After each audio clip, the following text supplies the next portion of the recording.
Ke-374. Riana merasakan seluruh tubuhnya lemas. Ia masih berdiri dengan gelisah di depan pintu kamar mandi. Khawatir terjadi sesuatu yang lebih buruk terhadap putrinya, ia segera menyusul. Memutar gagang pintu dan menerobos masuk, berdiri tepat di belakang Phil sambil mengusap punggung. "Mual lagi, nak?" Phil tak menyahut. Hingga saat setelah dirinya merasa telah memuntahkan seluruh isi perut, barulah ia membasuh wajahnya dengan air. Berdiri di depan wastafel mengatur napas.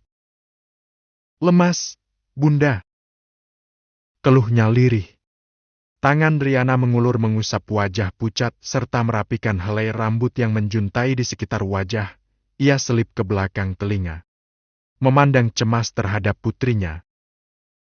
"Apa yang kamu rasakan? Mual, agak pusing, perut rasanya aneh."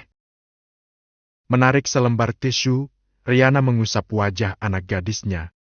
Membawanya keluar dari kamar mandi untuk rebahan di tempat tidur. Namun, Phil menolak sebab jika berbaring ia akan kembali mual. "Punya obat nggak, Bunda?" tanya Phil yang kini bersandar di tempat tidur. "Nggak boleh minum sembarang obat tanpa resep dokter," ucap Riana mulai bimbang dengan pikirannya sendiri. Gelisah, bagaimana jika apa yang ia takutkan menjadi nyata? "Mau buah aja kalau gitu, biar mualnya hilang." "Boleh, sayang. Sebentar, Bunda ambilkan." "Maaf ngerepotin, Bunda." "Enggak, sayang. Kamu istirahat dulu, ya?" Phil mengangguk. Riana segera beranjak keluar kamar dengan perasaan khawatir. Ingin meminta Phil memeriksa dengan alat tes kehamilan. Ia takut putrinya akan histeris. Sehingga Riana memilih akan membicarakan masalah ini dengan Galih sepulang bekerja nanti. Jeruk dan stroberi pun dipilih Riana sebagai makanan sehat untuk mengurangi mual. Ketika kembali ke kamar, ia mendapati Phil sedang berdiri menghadap kiblat dalam balutan mukena. I wanted to know what Setitik comfort air tastes mata like, jatuh tanpa but these sadar. slippers are too durable. I Putrinya can itu only hanyalah cut them seorang in gadis half. polos yang manja dan cengeng. Diterpa ujian sedemikian berat tentu mengguncang jiwanya. Mental siapa yang tidak akan hancur ketika kehormatannya sebagai seorang gadis terenggut? Jiwa mana yang tidak melebur ketika moral dan keimanannya dipertanyakan? Riana mengusap ujung matanya yang basah, meletakkan piring berisi potongan buah ke meja dan kembali ke kamarnya sendiri. Namun, kurang dari 30 menit, Phil menyusul dengan penampilan rapi. Seperti akan keluar. "Bunda, hari ini aku mau ke kampus. Boleh?" Riana yang sedang merapikan lemari pakaian itu tersentak. Spontan menoleh dan menatap putrinya.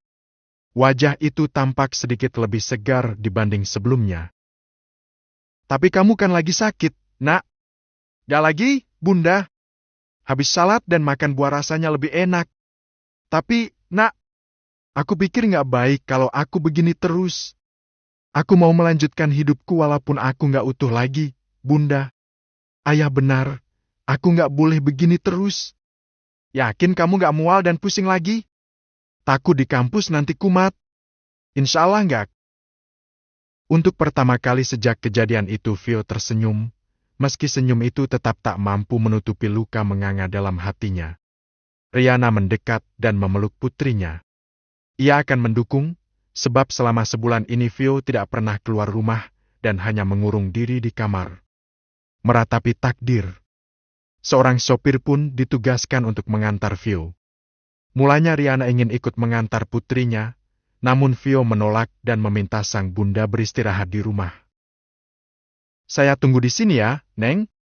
Kata ibu jangan ditinggal. Biar ditunggu sampai selesai saja," ucap sang sopir. "Nggak usah, Pak. Pulang aja, nggak apa-apa, kok. Tapi ini perintah dari ibu. Bapak pulang ke rumah aja, nanti kalau selesai saya hubungi. Kasihan nunggu lama soalnya," ucap Phil. Namun, sang sopir tetap menunggu di parkiran kampus sesuai pesan sang majikan. Akhirnya menyerah, Phil menghela napas. Memandang gedung kampus sambil melangkah melewati taman. hingga sapaan seseorang mengalihkan perhatian. "Hai Vio, apa kabar? Lama gak ketemu. Kak Marcel?" Mendadak Vio merasa tak nyaman dengan kehadiran sang senior. Namun, ia berusaha menutupi segalanya. "Dari mana saja sebulan baru ke kampus? Aku habis sakit, Kak." "Sakit? Setelah malam kejadian di villa?" Vio tersentak, seketika menunduk. Bertanya dalam hati apakah Marcel mengetahui kejadian di villa. Bukankah ayah dan bunda meyakinkan bahwa aib itu tertutup dengan rapat? Tak ada seorang pun yang tahu tentang kejadian hari itu. "Maaf aku buru-buru. Duluan, ya Kak." Tak ingin terlalu lama berinteraksi dengan Marcel, Vio segera melangkah. Marcel hanya menatapnya dengan seringai tipis di sudut bibir. "Kita lihat saja nanti." Apa yang Vio khawatirkan sebelumnya ternyata tidaklah terjadi. Sepertinya benar kata ayah dan bunda, teman-temannya tidak ada yang mengetahui kejadian di villa. Vio hanya mendapat pertanyaan tentang apa yang membuatnya mengambil cuti selama sebulan dan sulit dihubungi. Alasan sakit pun dipilih Vio sebagai jawaban paling aman. "Alhamdulillah ya Allah, apakah ini artinya aku bisa melanjutkan hidupku tanpa harus terbebani dosa dan aibku?" Gumamnya dalam hati.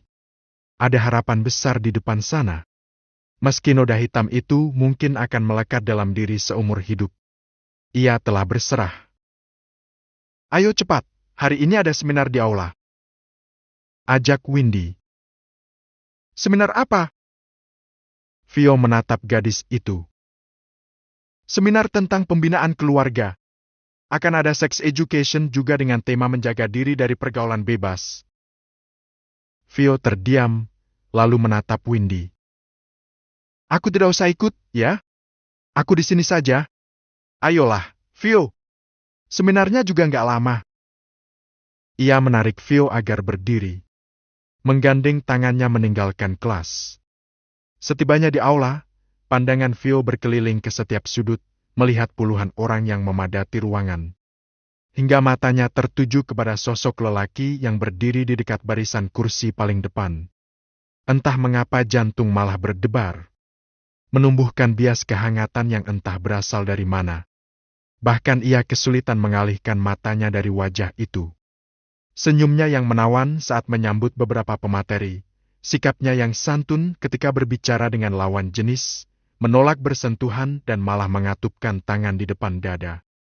Potongan rambut yang membuatnya tampak gagah dengan tubuh jangkung nan tegap. "Cowok mahal sih dia. Hanya untuk kaum hawa yang beruntung." Ucap Windy memandang Raffi penuh kagum. Ia lalu melirik Vio yang masih membeku. "Malah melamun," tegurnya. Tersadar, Vio mengalihkan pandangan.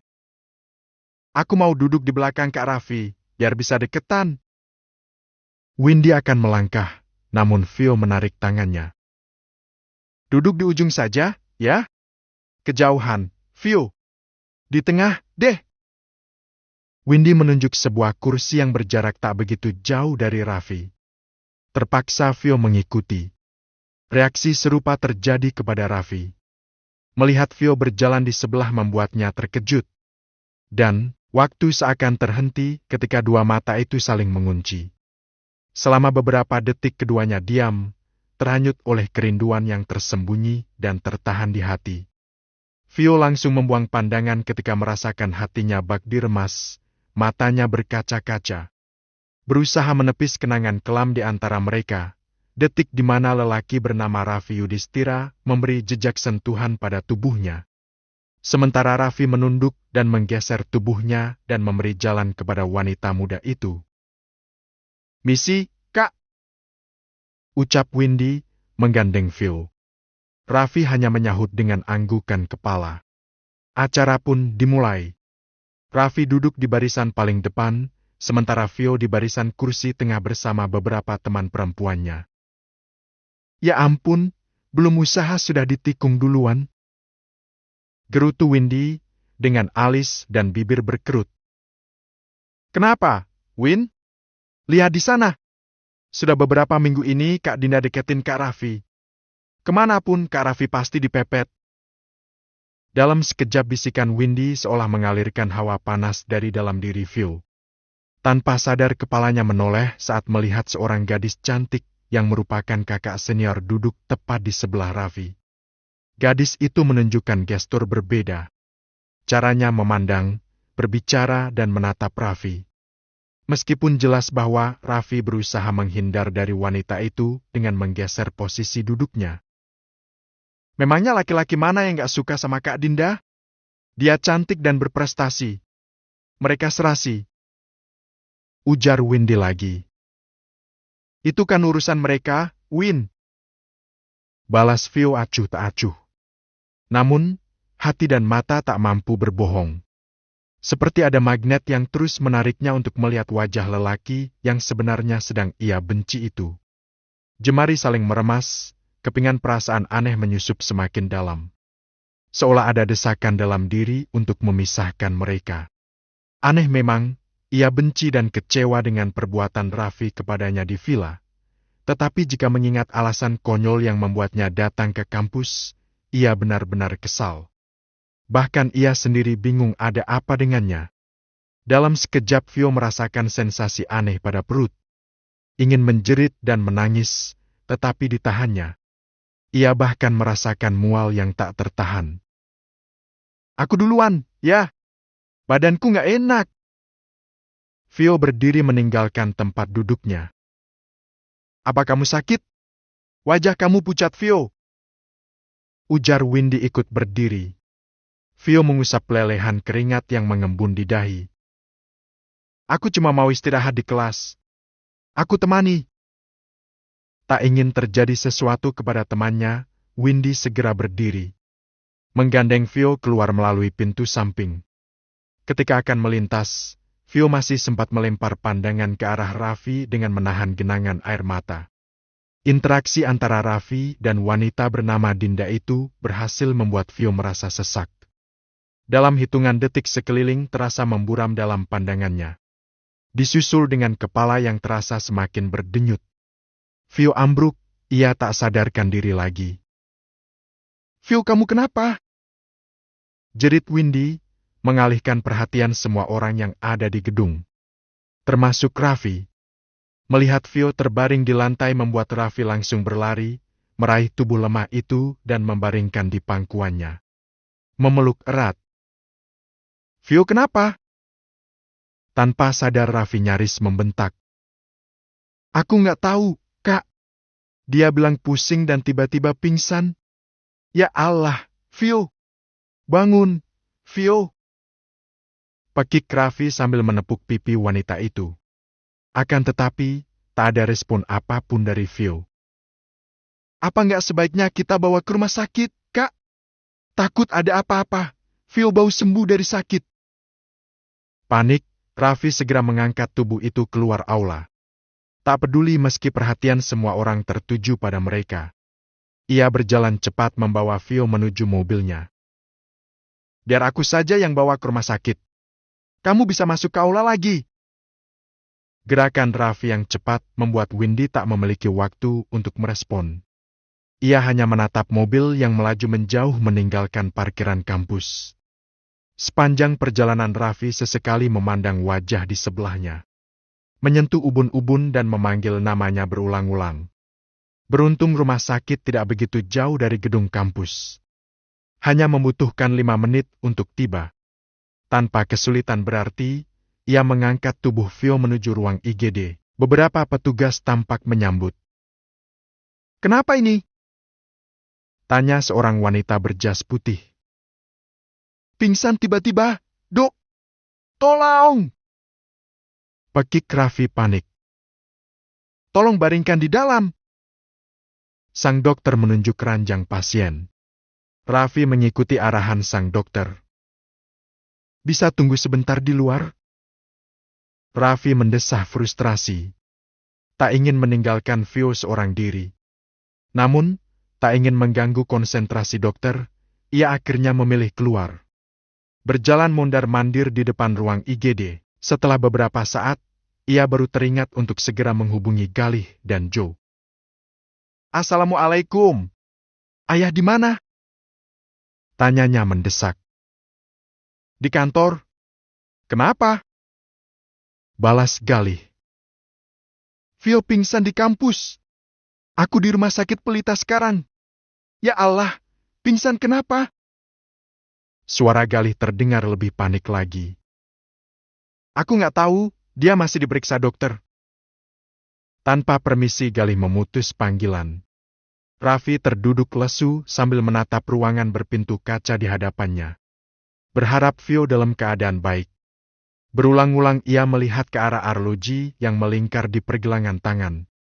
Menghitung detik demi detik yang berlalu.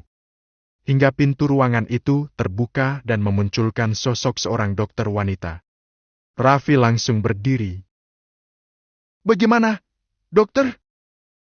desak Raffi. Dokter wanita itu menegulah senyum, melepas masker yang menutupi mulut dan hidung. "Tenang, jangan panik. Istrinya nggak apa-apa. Gejala seperti ini umum terjadi. Mual, muntah, sakit kepala sampai pingsan itu wajar untuk kehamilan pada trimester pertama." Raffi tersentak. Bola matanya membulat. Jantung berpacu cepat dan membuatnya nyaris kehilangan akal sehat. "Hamil?" Suara Raffi terdengar gemetar. "Loh, Anda belum tahu? Selamat ya, istri Bapak sedang hamil. Tolong dijaga baik-baik karena usia kehamilan muda cukup rawan." Seolah kehilangan kata, Raffi hanya diam. Tubuhnya gemetar dan terasa kaku. Begitupun dengan Galih dan Joe yang baru tiba di rumah sakit dan mendengar penjelasan dokter.